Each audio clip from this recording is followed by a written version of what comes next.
Baby, listen.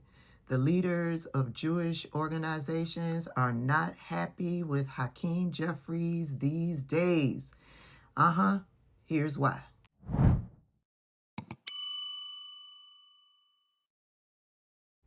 Finally, after all of this time, Hakeem Jeffries has come out to endorse Zohran Mamdani for New York City mayor. I don't know what finally made Hakeem Jeffries come out publicly to endorse Zohran Mamdani. Maybe it's because he realized that his friend, Andrew Cuomo, is not going to win because the people are with Zohran Mamdani. The people identify most with Zohran's policies and the things that he wants to do for the people in New York City. Well, here we are. Hakeem finally publicly endorsed Zohran Mamdani. And Jewish leaders are not happy. They are threatening to cut Hakeem Jeffries off financially. Here's a couple of posts that I found over there on Twitter. This lady, Ann Herzberg, who was reposted by Elliot Mallon, she says, yet another at the Democrats' betrayal. Looks like they really want to go down the route of UK Labour and Corbyn. I don't know what that means. I have not looked into it. Then she goes on to say, are you going to continue to sit idly by at Jewish Dems while the party self-destructs?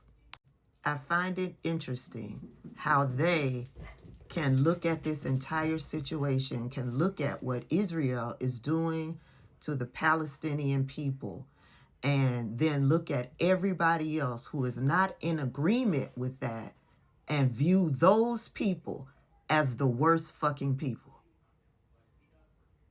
Not what the people are doing to Palestinians as the worst fucking people. But everybody else who's not in agreement with what Israel is doing to Gaza, they look at us as if we're the worst fucking people. The impression that Ann gives me, if you support Zohran Mamdani, then you are completely against Jewish people. And that's crazy thinking to me. Andrew Lawfer, Esquire, at Law for Law, tweeted, terrible. The at DNC's betrayal of Jewish Americans is complete. And he tagged Representative Jeffries. Elliot Mallon tweets, pound sand at Hakeem Jeffries as Zohran Mamdani to this day refuses to condemn calls for murdering Jews. He spoke at a rally which celebrated the slaughter of Jews. Not another dollar to at-house Democrats, cowardly imbeciles who placate the worst fucking people out of fear. And when Elliot said that, I was like, well, who the fuck is Elliot? Elliot Mallon himself tweeted, we will be withholding contributions to at-house Democrats until further notice. So I went on over and had a conversation with Alfred. Alfred is Perplexity. Perplexity is AI. Perplexity and Alfred helped me to do my research. They bring all of the information and where they got the information from to my little fingertips. And so Alfred, I said, well, who is Elliot Mallon? Because when you look at his Twitter profile, there really isn't much as to who he dibbles and dabbles with. So I asked Alfred to go a bit further, do the research for me.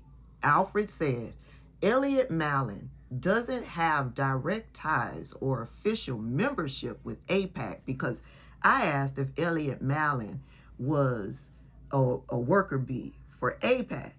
And no, he is not.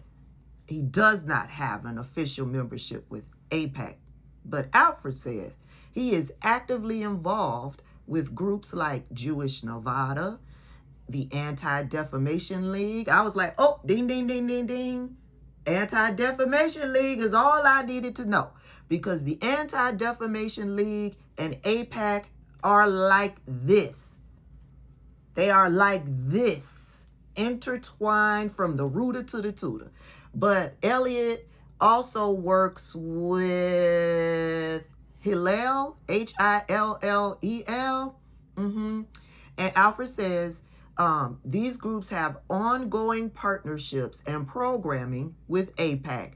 Through his leadership in these organizations, his being Elliot Mallon, through his leadership in these organizations, he's part of a broader network that regularly interacts with and amplifies AIPAC's pro-Israel agenda. And there we have it. Hakeem Jeffries may not get another dime from AIPAC or all of these other Jewish organizations. And to that I say, good job, Hakeem Jeffries. You are finally fucking free.